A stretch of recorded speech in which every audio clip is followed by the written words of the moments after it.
My name is Isaac Peters, and this will be my informative speech for my public speaking class. The topic I chose to make my informative speech on was the smallpox vaccine. So that's what I'll be talking about for the next couple minutes. Now, to provide some background on smallpox, the disease itself, it was a really old disease. It's been around very long time. They found evidence of smallpox on Egyptian mummies, and the earliest written recording of smallpox that they found was dated back to the 4th century. And if you didn't know, we're currently in the 21st century, so a long time. The issue with smallpox was that it had a very high fatality rate. 3 out of every 10 people usually died. That was just how it was.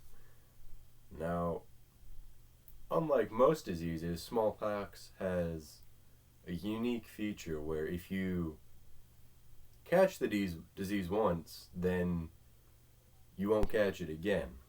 And so while it does have a high fatality rate, if you survive that one time, you're guaranteed to never catch it again.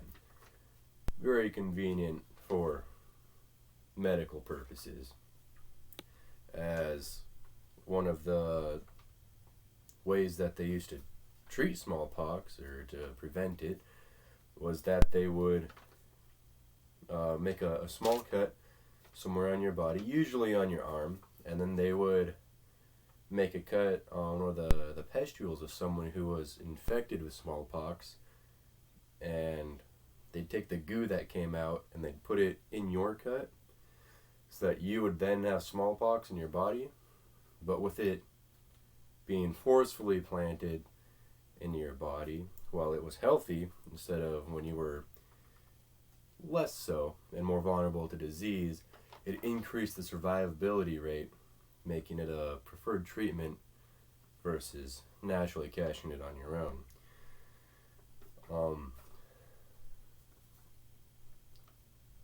The invention of smallpox was the vaccine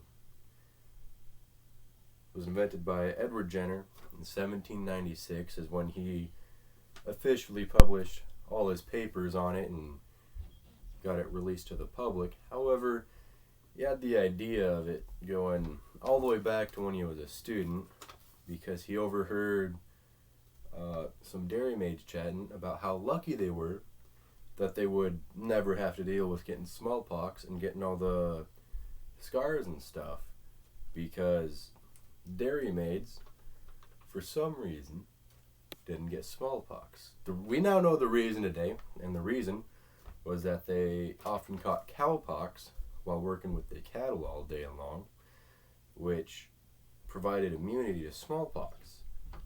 This was the basis of the first vaccine invented by Edward Jenner.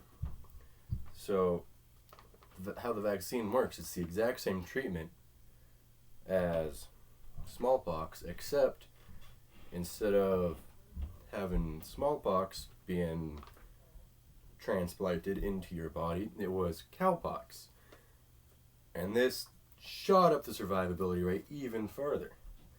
And the name vaccine actually comes from the scientific name for the cowpox, which I don't have written down right now, but go ahead and Google it. It's pretty interesting. And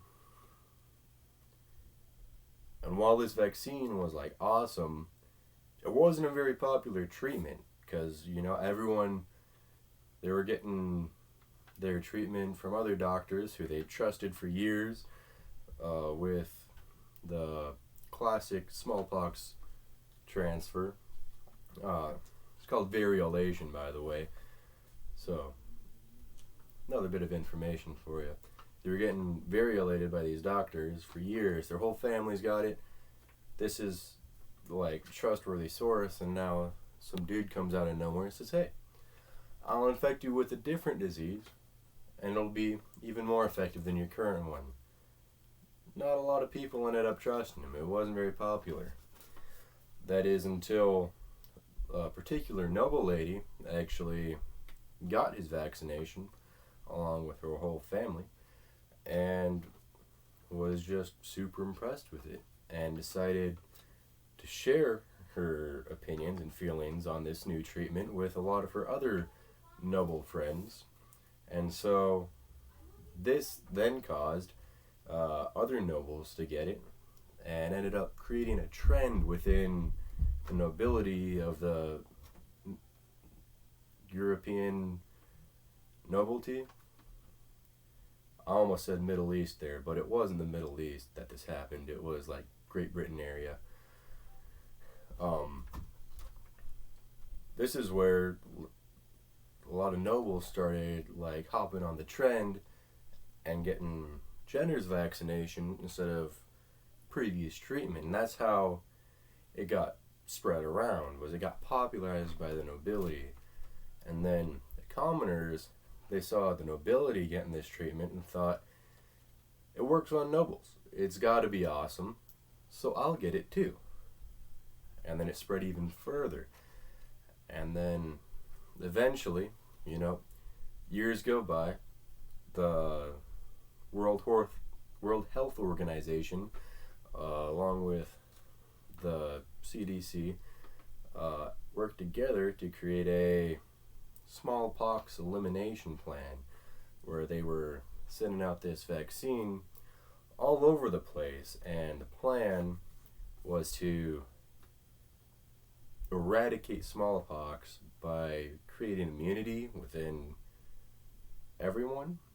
The finer details are their goal was to create a herd immunity through having enough people vaccinated and immune to smallpox that the disease would run out of hosts to infect and then die out from that population everywhere in the world. And given enough time, they actually succeeded. Smallpox is the only disease to be eradicated to this day. And that's only due to the fact that if you do get smallpox, you won't get it again. Unlike, let's say, the common flu. A lot of people get that every year. Some people get it more, some people get it less.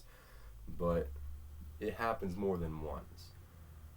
Now, obviously, this has the invention of Edward Jenner of using another disease to treat another disease had a huge impact on the medical community and created the whole new idea of these vaccinations, which are applied even today with the new COVID vaccines that are coming out, that apply the same basic